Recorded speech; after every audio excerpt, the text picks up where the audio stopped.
Yes, that's right. It's Joe here live for Joyrider TV, back with some more very interesting Q&A where I'm going to be tackling your most challenging catamaran sailing questions. Yes, ready for the weekend. That's what we like. So I'm going to steam in with the first preloaded question that I've got for today. And this one comes from Fiona. This is in response to the video that just went out yesterday, where I posted a video of all of the starts that I recorded of the Tornado Worlds and the Nacra 50th anniversary regatta, which were the two events that I participated in the last couple of weeks. And yeah, I thought it would be really interesting just to put kind of like a compilation of all the starts together. And I kind of gave myself feedback on the starts through this compilation. So quite interesting for those of you who are into a bit of racing.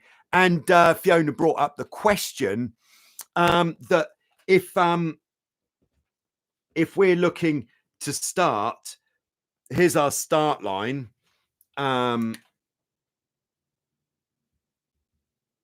Between the committee boat and buoy or another boat, and we're all lining up for the start.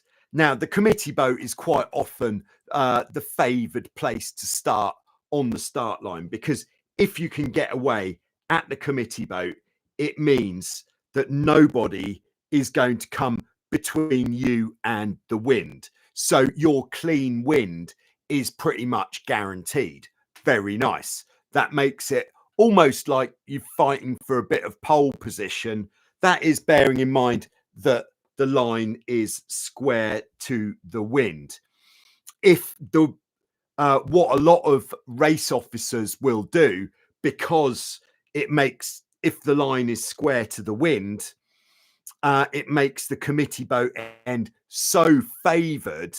What they'll actually do is they'll make it so that the other end of the line is kind of closer to the wind, which means then, have I gone the right way? Yes. Which means the angle of the boats would be more like this, which makes, maybe not quite as extreme, which makes the other end of the line actually more favoured, which takes a bit of the stress off the committee boat end, which is nice. But most races, there'll be what's called a bit of port bias on the start line, which at Lake Como, there was definitely a committee boat bias in a lot of the races, not only because of this clean wind thing, but also it meant that after you got away, you were then free to tack whenever you want without having to cross any of the other boats in the fleet. Now, Fiona says, isn't there a rule against barging at the start line? Yes, there is, because what you can't do, like this guy, let's say there's 10 seconds to go, he can't come steaming in here shouting, give me some room. No chance. You can't ask for room at the committee boat. If you're trying to force your way in there, this is what's called barging, and it's against the rules. So this boat here doesn't have any obligation at all to give this boat any space to get in here. So what this boat should do is spot early that there's not going to be space to get in, and if it's early enough, he could bear away, go behind. He could wait for the start to go, and then a space will appear. Yes, he'll be kind of in the second row, but then if we are looking to tack off, he'll be able to just go beyond the committee boat, tack, and then he'll be going to the side of the course, which he wants to go to. So there are options there.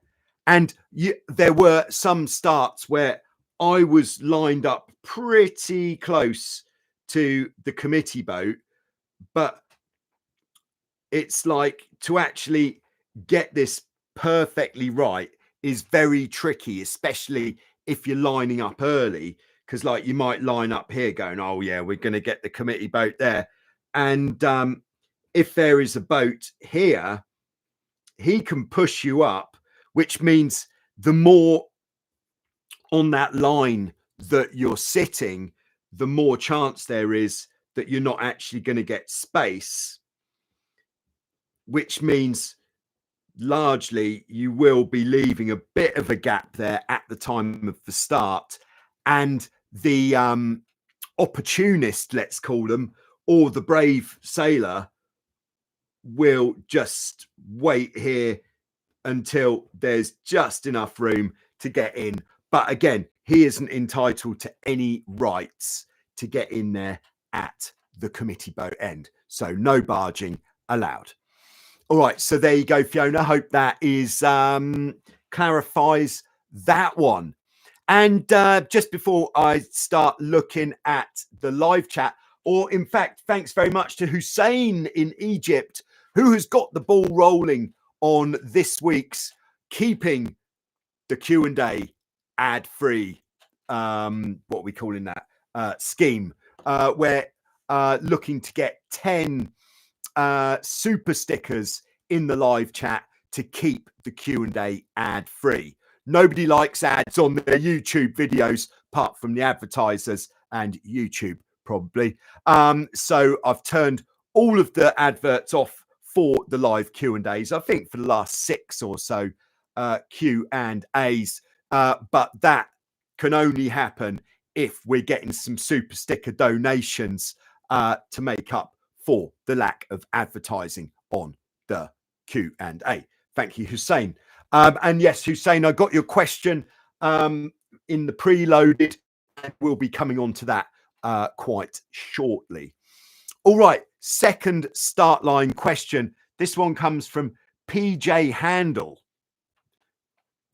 All right, so PJ Handel says, why are you not crossing the start line at full speed like the America's Cup or the Sail GP?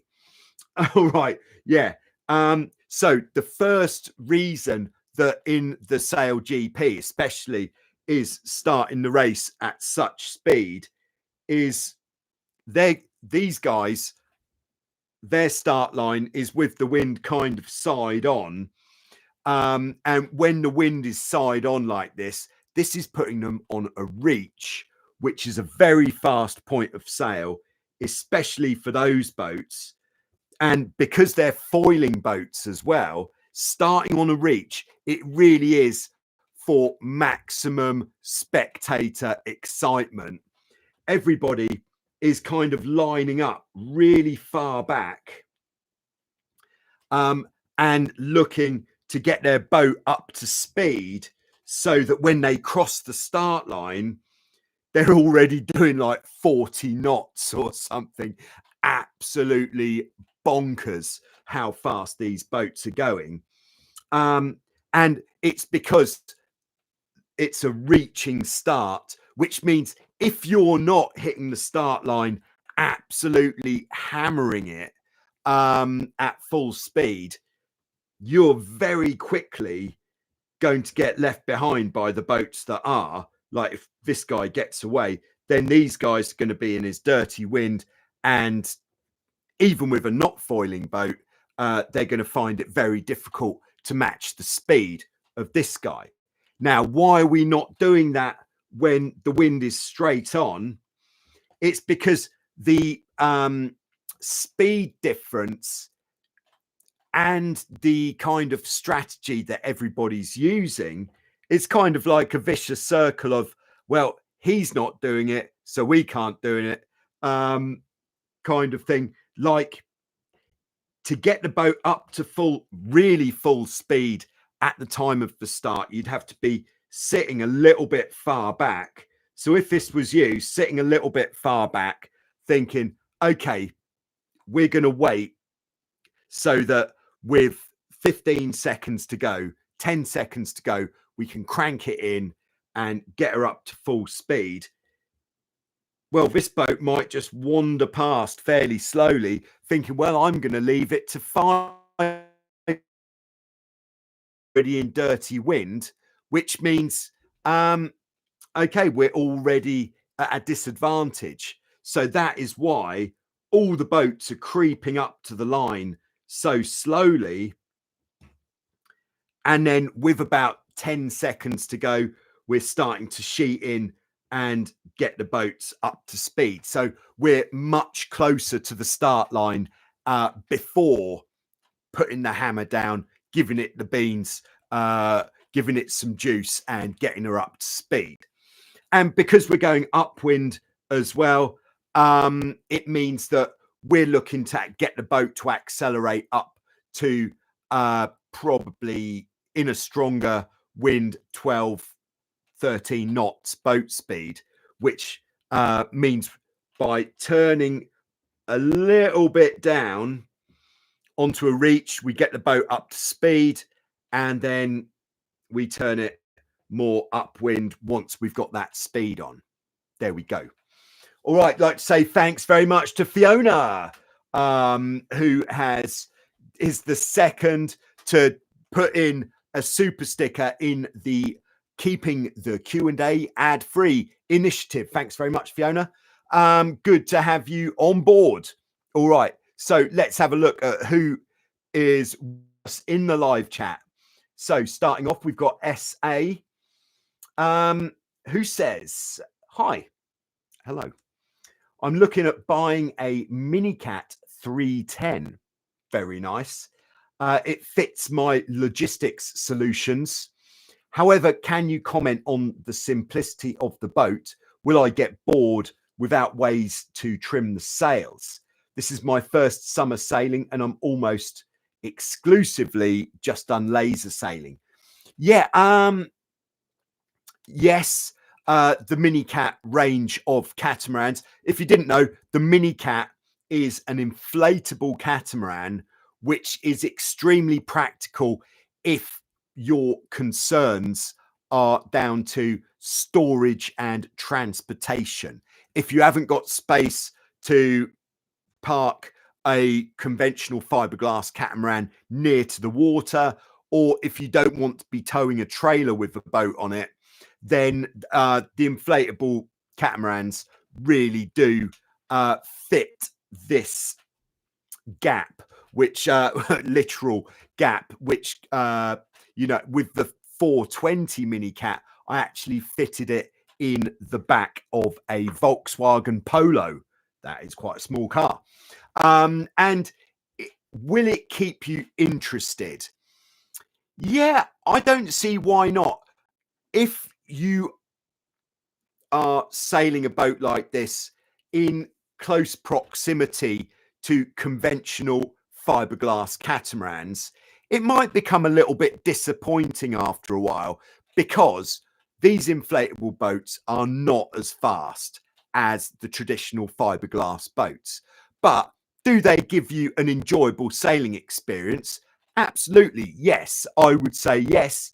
And the same as everything in the light winds, you're not going to find massive amounts of speed. So if the wind's light, it makes it more interesting if you've got somewhere that you're sailing to within kind of like a reasonable distance away.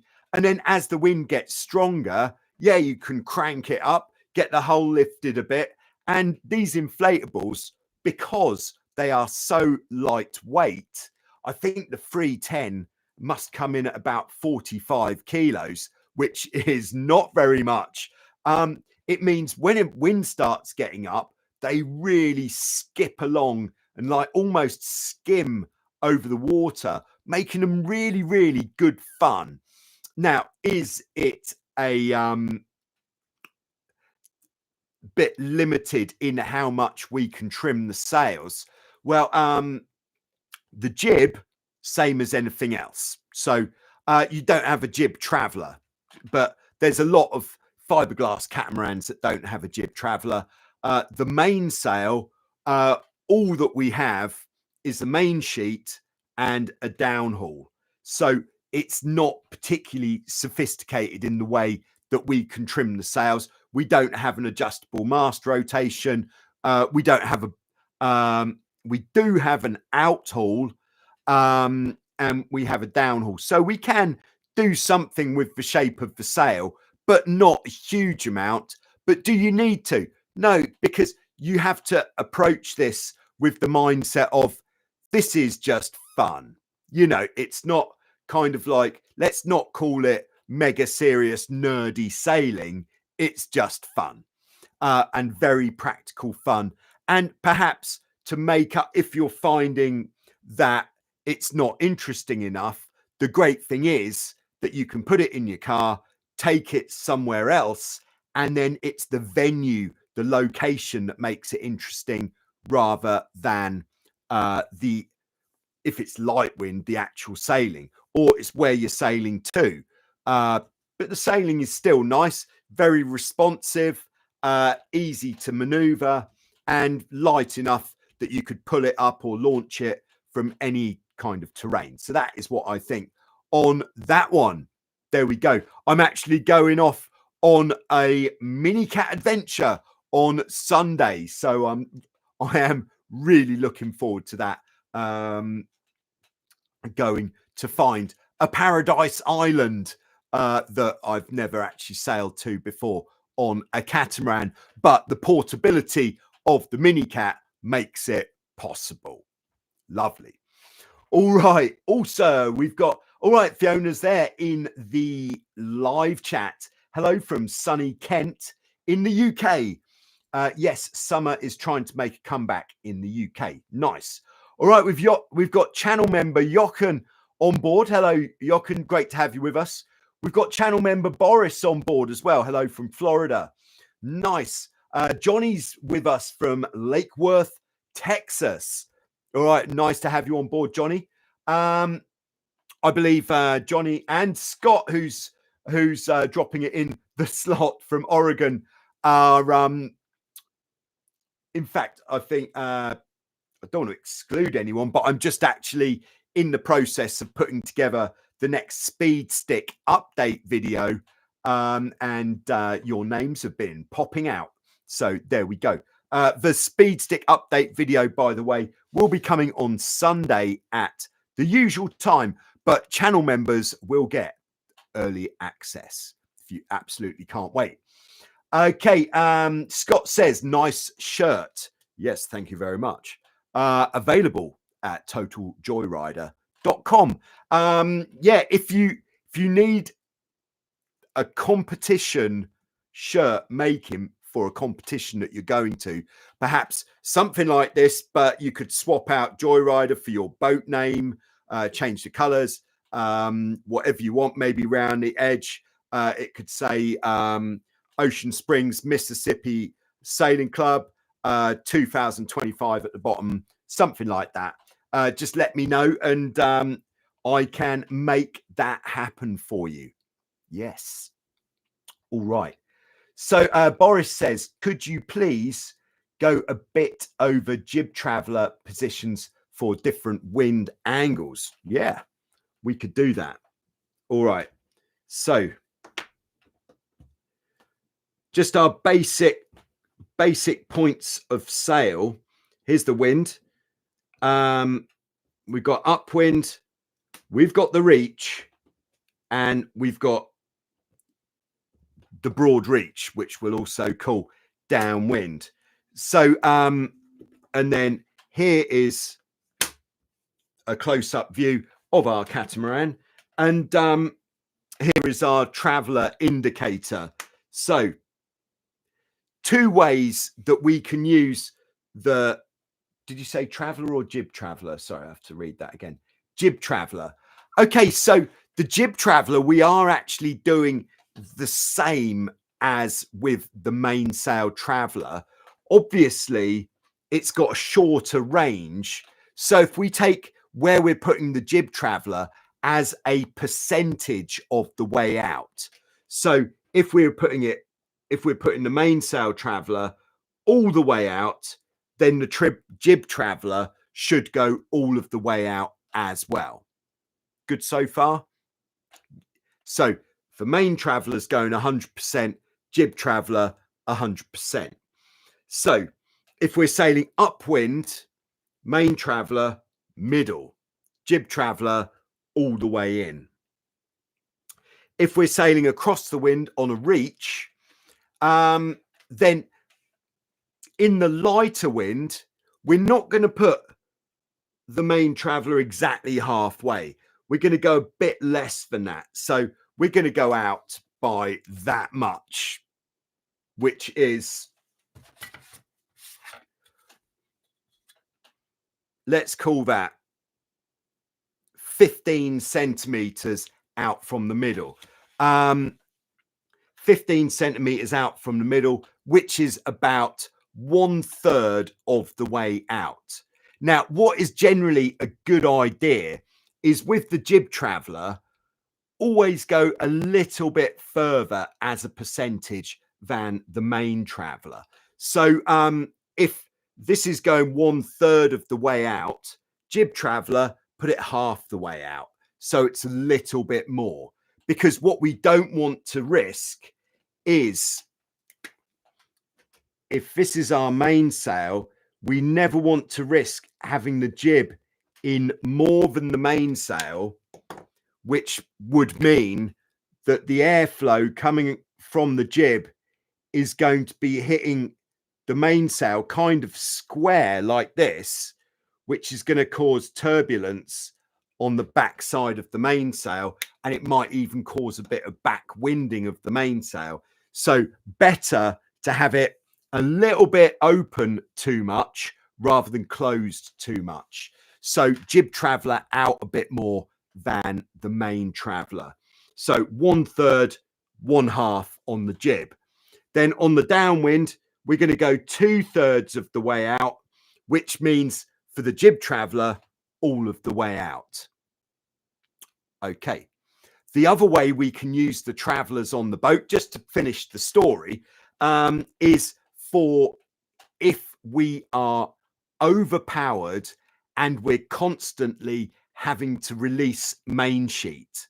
So if we're sailing upwind and we're constantly having to sheet out with the main, we can't get the blocks together, then instead of constantly sheeting out, better is to ease the traveller out. So if we're going 1/3 out on the main traveller, again, we'll go halfway out on the jib traveller. And then if we're going halfway out, so maybe we're reaching and we are constantly feeling like we're having to sheet out, instead of sheeting out quite so often, instead we're going to set the traveller further out. So when we're pulling the main sheet in, we are able to get it in so that the blocks are all the way together, block to block, we call that. And then when doing this for wind strength, once the main traveller's halfway out, just put the jib traveller all the way out, just to make sure, again, we're not getting this back winding effect. And that is also going to help to take a bit of the power out of the rig. So there we go. I hope that clears that up for you there, Boris. Okay, continuing in the live chat. And thanks very much to Jochen for the super sticker, keeping the Q&A ad-free. Apart from these ads that I seem to be putting in for the super stickers. All right, but it's different. You'd have to press the skip button for those because they're over pretty quickly. All right. All right, so just to finish Boris's question, Boris says, thanks for the explanation. My idea was to make the two sails to be as close together as possible to make the most sail area as possible. Yes, but we're just really trying to avoid this situation here with the back winding of the main sail by having the jib in tighter than the main. So we want to keep what is called the slot kind of even, so the sails are kind of almost mirroring each other. Okay, Jochen, I'll come on to your question very shortly, or should I say, in fact, with the super sticker, your question gets, is that wrong to say it gets bumped to the top of the queue? I think it is, you know, it then becomes, yeah, I think a bit, what would you call it? We'll come on to your question shortly. Next one from MSOC. Best way to progress to an F18. Currently sail an RS200 and a Dart 16. And last year, sailed a Dart 18 all season. Bit worried about going straight to an F18. Might be a bit of a leap. Any suggestions? Yeah, I think once you've done some catamaran sailing and you feel that you are comfortable on that catamaran to sail in a, let's call it double trapezing conditions. I know that the darts don't have double trapeze, but if you can sail in trapezing conditions, you feel like you have control over the boat. Because I think it's better if you have got access to a boat like a Dart 18 to, you know, stick with it for I'd stick with it for a season at least, just to really feel like you're getting the most out of that boat before then just jumping on to the next step. When like it's kind of like let's call the F18 step number 5, Dart 18 step number 3.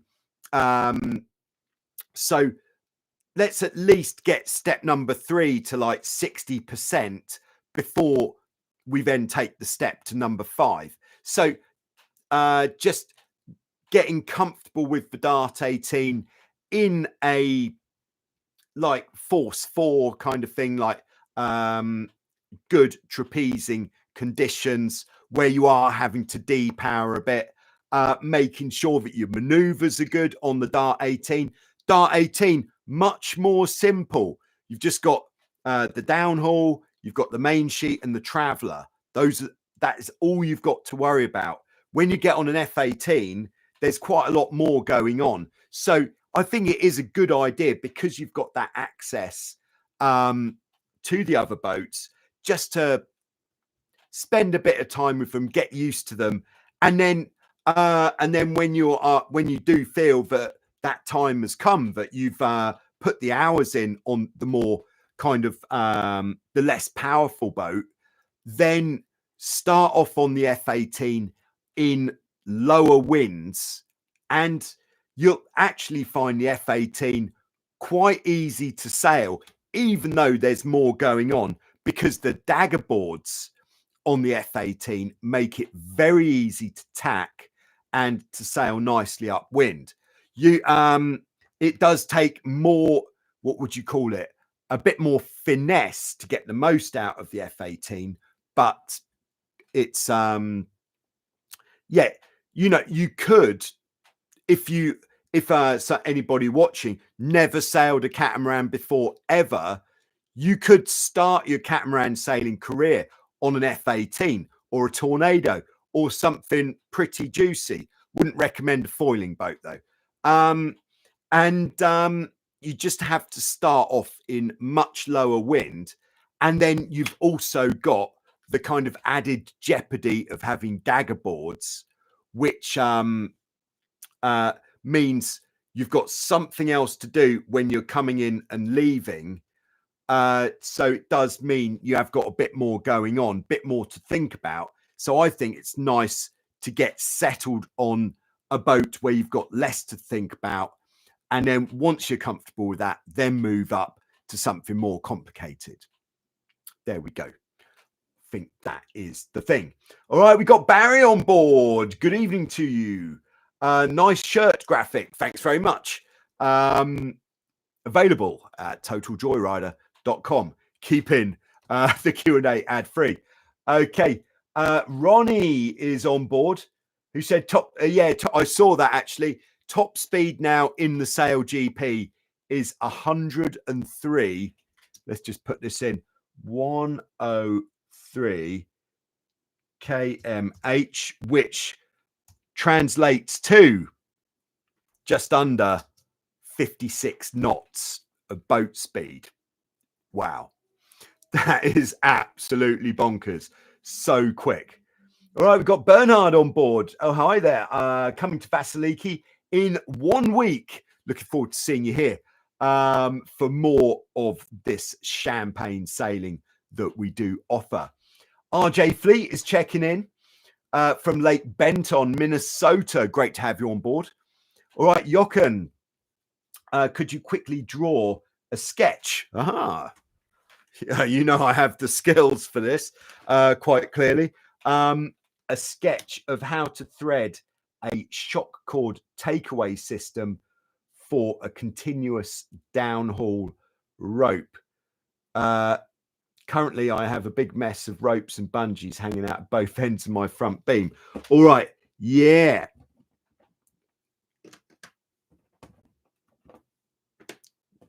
All right, the continuous downhaul system. Yeah, this is kind of like what we had on the Nacra. So, all right, this is going to take me a little bit of head scratching to get this one down. But okay, let's just have, this is our front beam. And on the Nacra, we had a system inside the front beam, and then we had other lines which were being taken away under the trampoline with the same shock cord system. So let's just, in fact, I've got a photo of it on my phone. This is highly professional in the Q&A. Just looking back to when I was in Italy. Yes, there it is. Is it all right? 2 shakes there, everyone. I hope this is very good viewing for you.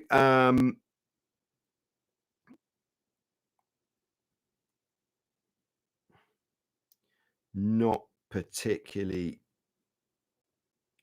Oh, there we go. That's what I'm looking for. So what we have is at one end, we have a fixed block. So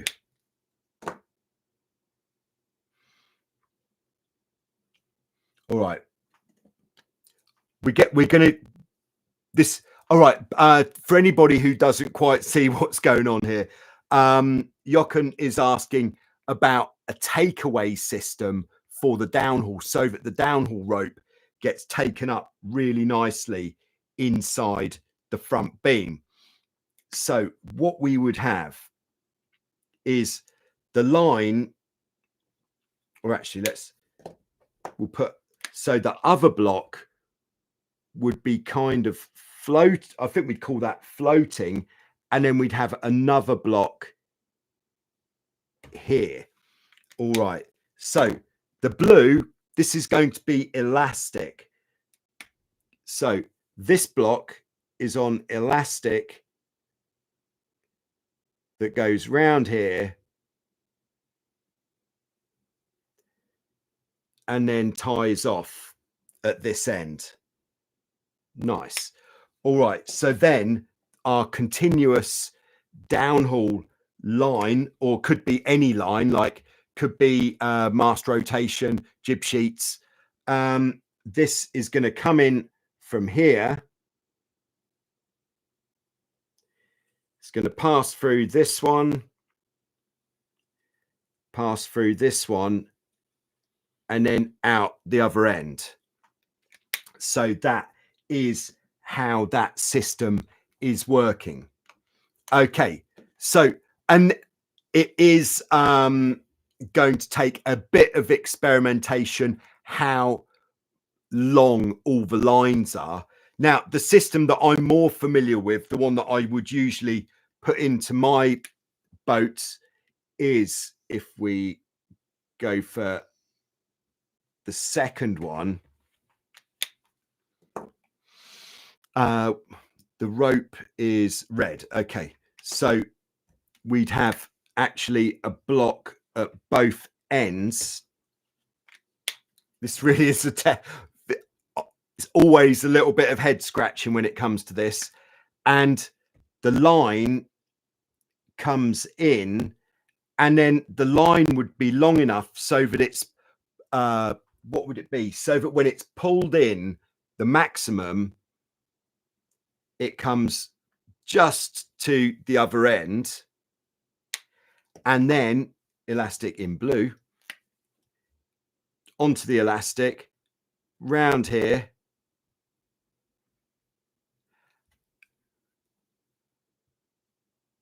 and then what are we up to here? Oh yeah, and then that goes around this block,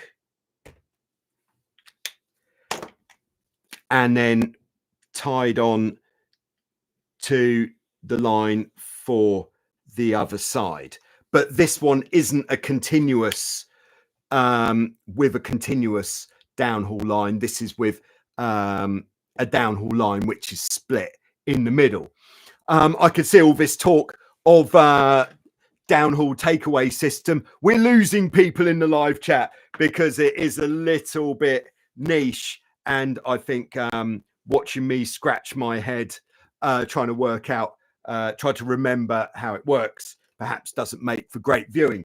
Okay, so I hope that helps, Jochen. Yes, it's confusing. Yes, it can be a mess, but after you've done a nice job, and it will take a little bit of trial and error getting the elastic the right length, especially, then it's really nice to have everything so it's just taken away nicely when you are using it. Very good. All right, we got Max on board in Rosenheim, Germany. Great to have you with us, Max. As always, haven't seen you down here in Vasiliki of late. Hoping for a visit at some point. Benny is with us. Benny in Sweden, I believe. Hello. All right. MSOC says, thank you. I got pretty comfortable on the Dart 18. Oh gosh. Unfortunately, it got taken away and destroyed in a storm last year. So just got club boats to borrow, which is a Dart 16, which he feels, sorry to say, which one feels is now outgrown. Okay, so yeah, I think next step F18 by the sounds of it. I don't see why. And there are different, not all F18s are as complex or as kind of, let's say, difficult as others. The one thing that makes modern F18s that bit more challenging to sail is the deck sweeper mainsail. So the deck sweeper mainsail that comes all the way down to the trampoline. Modern F18, let's have a mast. And then the deck sweeper mainsail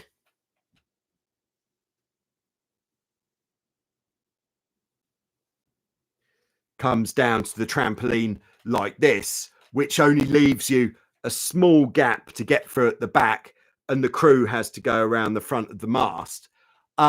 Whereas older F18s, so you might look at a Hobie, the Hobie Tiger is an absolutely fantastic boat. If you can find a Hobie Tiger, which is a 2007 or newer, that is the boat worth getting as your first F18, because that has don't know what you call a non-deck sweeping mainsail, the traditional mainsail, which finishes here, which means it's easier to get across the boat. If you need to put your dagger boards up, much easier. If you're in light winds sitting on either side of the boat, you can still chat with your crew. Whereas the more modern F18s have got much deeper dagger boards and rudders as well, which makes the management of those more critical also. So I would say something like a Hobie Tiger. You could look at a Nacra Infusion or a Nacra F18, a Cirrus R1, or a any of the older F18s are really going to tick the box there. Okay, Fiona says, sorry, that that bobbing head that came with my super sticker was driving me nuts. So I removed the sticker, not the donation, just to be clear. All right, thank you very much, Fiona, for the explanation. Okay, Scott says, what was your top speed on the foiling Nacra? Yeah. Top speed on the telemetry coming from the GoPro. So the GoPro Max, which is the 360 camera, I used the GPS from that because, of course, the GoPro Hero 12 doesn't have GPS. If you're buying a GoPro and you want to have those nice gauges on your videos, don't buy a 12. Every other GoPro, well, not the new, I think the new one that's just called the Hero, which is the very lightweight one, no GPS. All of the others do have a GPS, but the GPS from the Max said, I think it was maximum speed was like around 31 knots, which was, it felt like 31 knots as well. But for the speed stick, and I like to keep a bit of personal integrity when I'm entering the speed stick. So I'm using the Water Speed app, which takes a 2-second average. And the best 2-second average was just a shade under 29 knots. And it felt like 31. But yeah, so that is what we were cooking there. All right. Bernard says, great question from Jochen. Great. Good. I'm glad that other people are enjoying me scratching my head. Bought a Wildcat with such a system last week. Congratulations on buying a Wildcat, Bernard. That really is a step up from the Hobie 15. I think you're going to love it. Nice. RJ says, is the Hobie 16 6-to-1 downhaul strung the same way as the 6-to-1 main sheet block? I saw a YouTube video showing them as different. Now, the thing that makes it slightly different, have I got one here? No, but I've got something else. In fact, the what would you call it? The bottom block on the downhaul, this part here where the rope ties off, this is called a becket. The becket is like on this one. So you'd have the cleat coming out the front, no becket on the cleat. And it's that makes it different to the main sheet block. Because on the main sheet block, like on here, same block, just more going on. The becket is on the front that makes it slightly different. So that is the only difference. But the main thing when you're doing blocks like this sort of, ignore these extra ones, but these sort of 6-to-1 main sheet systems is when it's together, the blocks will sit like this, not like this. So it's like this. And if you keep that in mind, then that is really going to help. Mega. I'll set about making a new actual video about threading the downhaul system blocks on a Hobie 16 6-to-1 system in the next days. How's that? All right. Jochen says, great. Bernard, have fun with your new Hobie and make sure not to stick the nose in too often. I heard the Wildcats have some kind of inclination to do that. Yeah, if you do feel that you're sticking the nose in a lot, first thing, make sure the rudders are set up nicely. If your rudders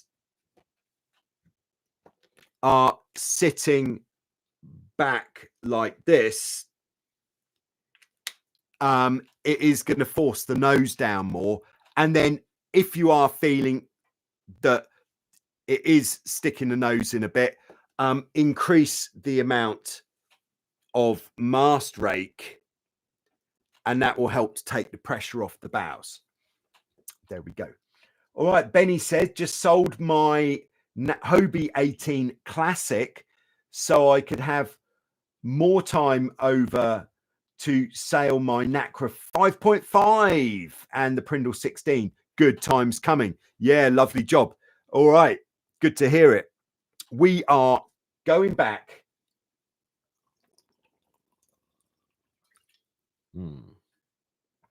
into the preloaded questions. And this next one, this comes from Hussein. Ryan is on board. Ryan in Maui. Ryan keeps bees, incidentally. But Ryan with the super sticker, keeping the Q&A ad free. Thanks very much for that, Ryan. Appreciate that. We are going to look at Hussein's preloaded question, and he says, what's the timing of changing sides for the helmsman and the crew during a tack and jibe, and in what order and where to sit on the other side in various different wind conditions? Okay, this is a good question, and it's one that's kind of been coming up more and more when I'm doing private coaching, actually. So it certainly is trending, this question at the moment. So, all right, first one, light wind tacking. So if we're light wind tacking, can I? Well, no, she's not going to stay there. All right, light wind tacking. The helm. Let's just talk about the helm first. The helm is going to stay in his original position. So we're getting prepared for the tack. And if we think this hull is turning less distance than this hull, then we want to keep the weight off this hull as much as we can for as long as we can. So we turn the boat. When the jib backs, we're still in our original position. And at that point, what really works, especially on a 16, is to grab the boom and pull it towards you. That really helps the boat to then start to bear away on the new side. Once we've started to bear away on the new side, then that is the time when in the light winds, all right, try something else. The crew goes across to the new side of the boat. And then once the boat starts sailing forwards again, that is the time for the helm to cross the boat in the light winds. Okay, so that is light wind tacking. And then once we're getting across the boat, so you'll probably cross the boat near to the back. But then when you go to sit down on the new side, try to do it in one step, to go from here to then sit kind of as far forwards as you can and looking forwards as soon as possible. So moving forwards, looking forwards, and a good place to start off when you are sitting down on the new side is get right up behind the shroud, the rigging, so you are getting further forwards. Crews should be just behind the front beam when moving across the boat there. Okay. Yeah, but no rush at all for the helm to get across the boat tacking when the wind is light. Then as the wind increases, so just backpedaling a little bit to this point where we're head to wind, you're not going to change sides even in heavy winds until the jib backs. So we started off going this way, so the jib was here. The jib is now backed.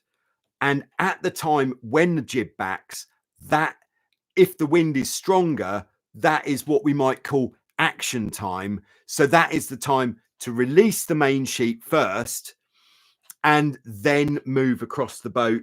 And again, going forwards when we get onto the new side of the boat. Always trying to move forwards so that we don't sit on the side of the boat towards the back and then have to kind of shuffle forwards. It's less efficient. So if we could go from there across the boat, move forwards up towards the shroud, that is the best sort of movement across the boat that we can do when tacking. So light winds, we're going to stay on the original side, and we're actually going to pull the boom to help the mainsail come out.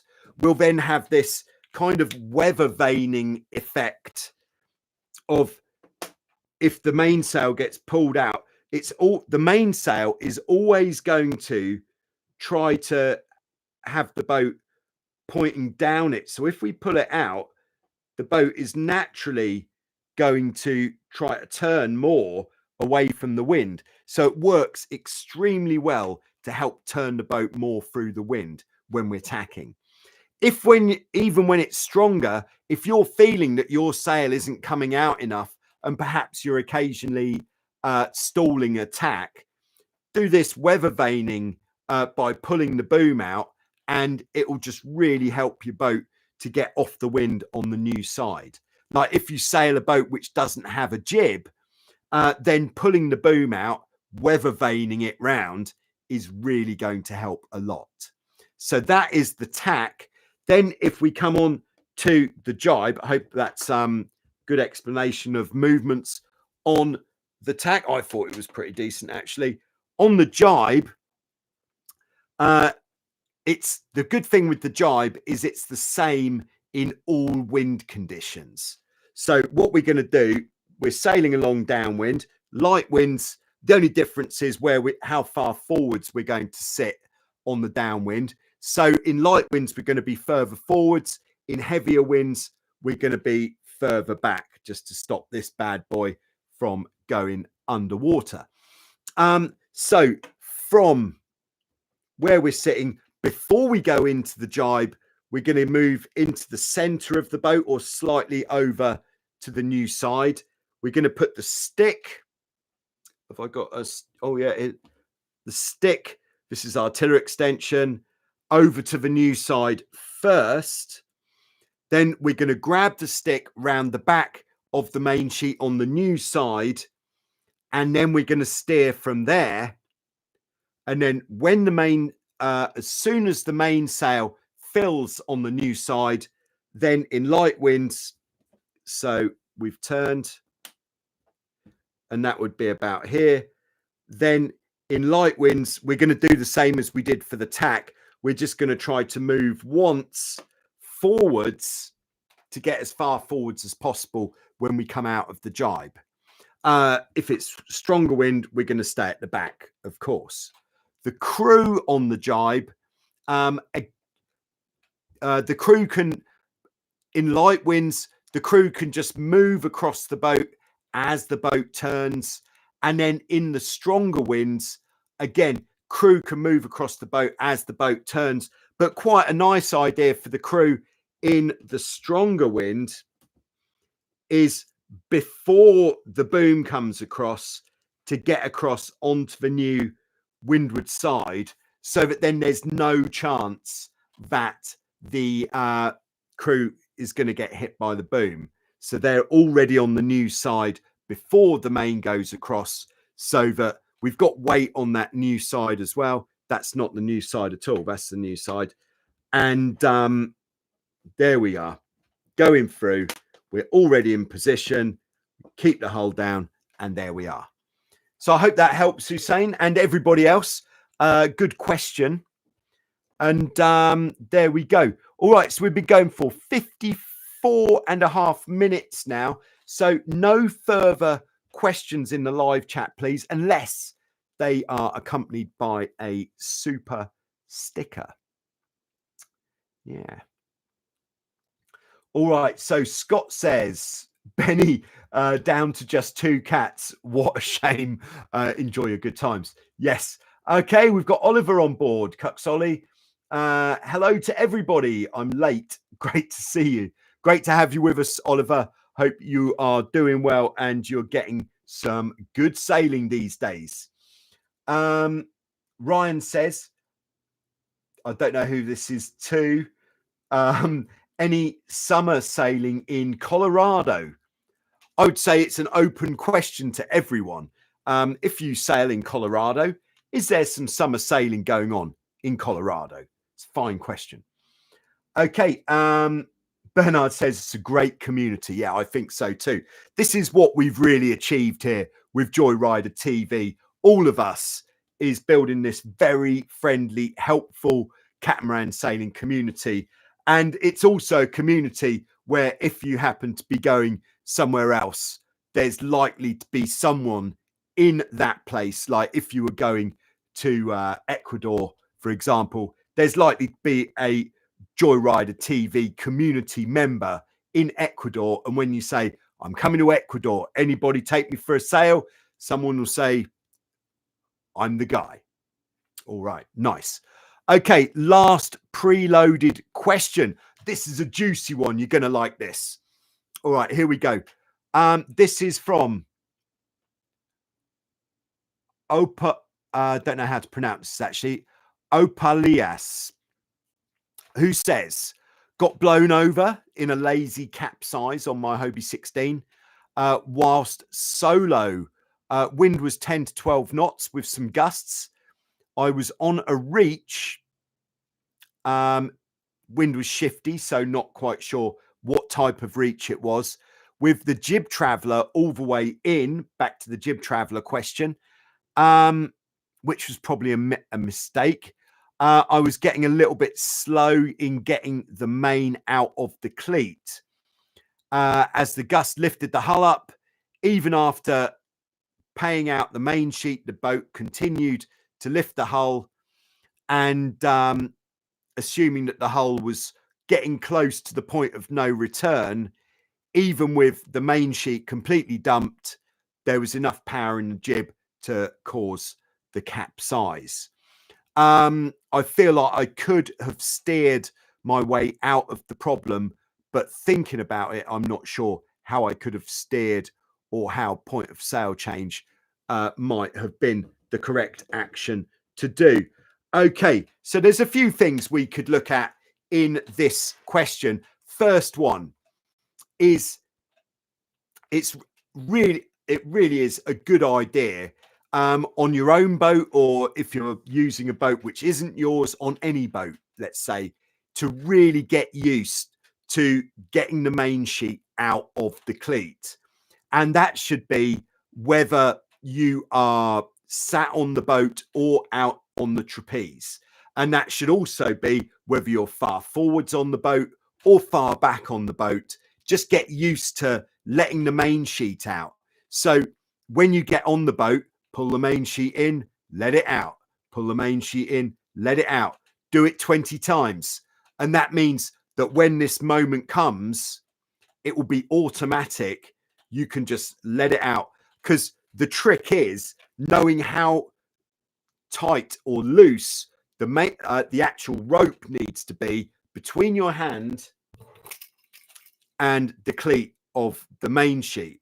So if you have it really tight and you try whipping it down, it's not going to come out. If you have it really loose, it's probably going to hit the trampoline before it actually comes out. So there is a very specific amount of tension you need in the rope to be able to get it out of the cleat easily. So 20 times when you go out sailing, even if the wind is light, that is what we need to practice to avoid these capsizes, which could have been avoided. Like a sideways capsize, you could say, could generally be avoided. So practice getting the main sheet out. Number one. Number two, maybe should have had the jib traveller out. Yes, if you're reaching like we said before, sail with the jib traveller out so that we're not having this jib backwinding the mainsail, but also as a means of power control as well. Jib traveller out is going to give you a bit less power. And when you're solo, if it's trapezing conditions, you should have plenty of power coming from the mainsail. So you don't need to be like getting eking every bit of power out of the jib. There we go. So all right, so just going back to the question, yeah, it can happen that the jib has got enough power to pull the boat over on its own, and that is why when I'm sailing solo in a strong wind, you'll see in some of the videos the jib is actually flapping a little bit as I'm going along, because I know that I haven't got a spare hand just to uncleat the jib at that time when it really needs doing. So I'd rather have it flapping a little bit as we're sailing along rather than risking having it pull the boat over. Steering. All right. Yes, when we're reaching across the wind, there are, of course, three ways that we could steer the boat. One is we keep going in a straight line, or is that not steering the boat? Two, and this is if you think you're going to capsize, this should be your go-to thing to do. So if you've let the main sheet out and the hull's still coming up, you're like, oh, we are swimming here and we don't want to swim, turn towards the wind. If the ideal would be, if you're not kind of on a speed run taking it down the mine shaft, if instead you are just out for a nice sail, you're on a reach and you'd really rather not capsize, but you're not trying to break any records, then if you use a little bit of a combination of main sheet and steering to control the power, you're going to have a much smoother ride. So easing a bit of sheet, turning up a little bit if you're feeling a bit too much juice. And then if you're feeling the juice is coming off, turn back down, sheet in a bit. If it's trapezing conditions, I wouldn't recommend turning down and sheeting in simultaneously, as that is going to overload the leeward bow. Yeah, so turn up towards the wind. Now, if you are trying to take it down the mine shaft and get every bit of speed out of the boat that is possible, then ease the main sheet, take it downwind. This is massive, 100% commitment, because if you take it down a little bit, the boat's going to power up more. The hull isn't going to come down immediately. And if you don't keep going further down, then you are going to capsize. So as you come downwind, easing more main sheet to take the pressure off the bow, and then you'll get through that angle where the hull's wanting to lift, and it will settle a bit, and that is when you unlock great speed potential. But for just the point of not capsizing, turn towards the wind and the boat is going to calm down. That is the kind of long story short answer. All right, very good. Okay, back into the live chat. I hope that was very helpful. I think that was a very good explanation of what to do to not capsize. Ryan says, I'm fixing the Honeycat for that full-time speed sick entries. Very nice. Yeah, I think in a lot of places, the fastest time of year is autumn. I think for two reasons: because of the actual conditions, the wind and the sea state, everything, but also for the fact that you should have, by the time the autumn comes, your technique should have been getting practiced for the whole summer before then. So you should be sharp, dialed in. Yes, I do have to get back out on the Hobie 16 for some more speed runs of my own. That should be coming up fairly soon. Otherwise, Mr. Tony KP has just tuned in. Yes, he's coming in from Ebeltoft, Denmark. Hello, Mr. Tony KP. And he says hello to the community and to Joe. That's me.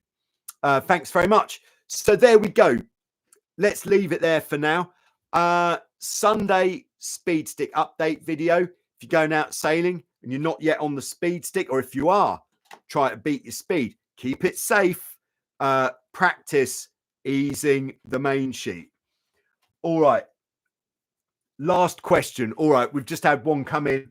This is from Navarro. And this is a tough one, actually. How do you manage to keep your GoPros, more than one, as we know, from fogging when you are filming? Yeah, it is very difficult. First thing that really helps is sailing on fresh water. So sailing on Lake Como, much easier than sailing here in the salt water of Vasiliki Bay in Greece. But yeah, I'm sorry to say there is no trick to it. What I definitely try to do is, before I start a session, make sure that the lens isn't already wet with salt water, because once you've got the salt water on, there is very little you can do unless you've had the foresight to bring a some sort of cloth with you. Sun God sunglasses bag, very good. Needs to be completely dry, but clean the lens before you start your run. Now, one of the reasons that I'm carrying multiple cameras, as well as to make some great cinema out on the water, is so that if one camera is foggy or the picture isn't very good, then there'll be another one where it will be okay.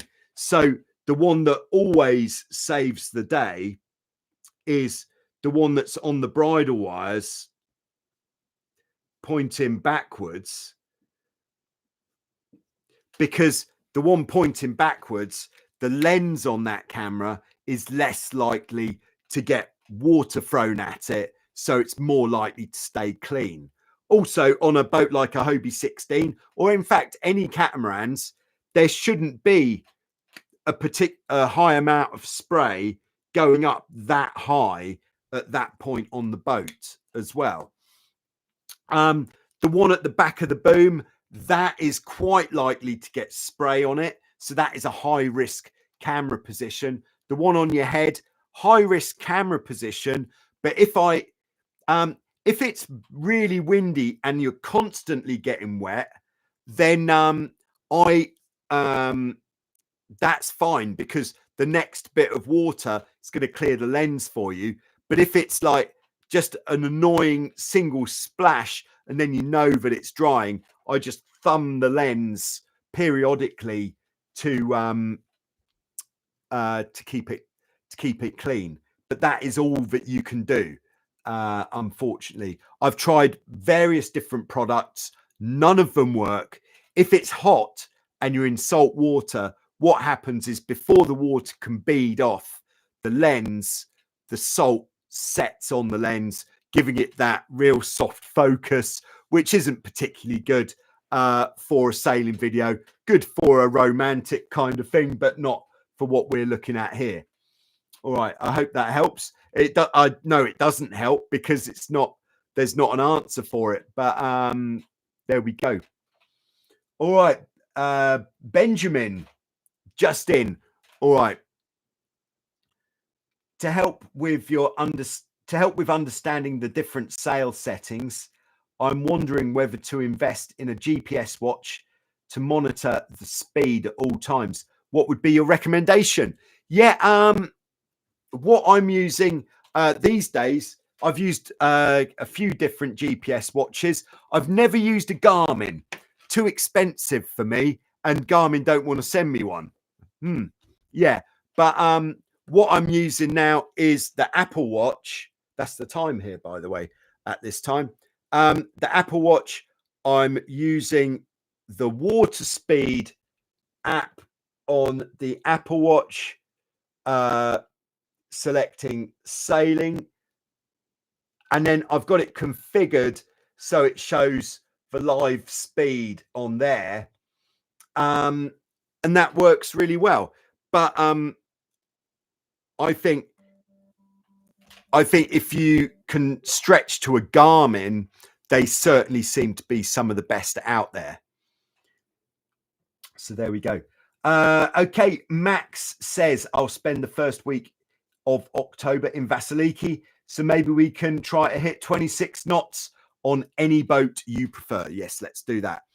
Okay, so but in conclusion with Benjamin's question, is it worth getting a GPS watch to see the different speeds on different point of sail? I think, yeah, yes, I think so. Or what's really nice, I haven't got one here, is a Velocitech speed puck.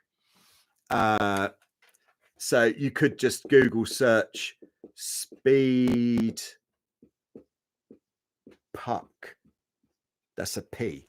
And that is a puck size object with a display on it big enough so that you can see it while you're sailing along.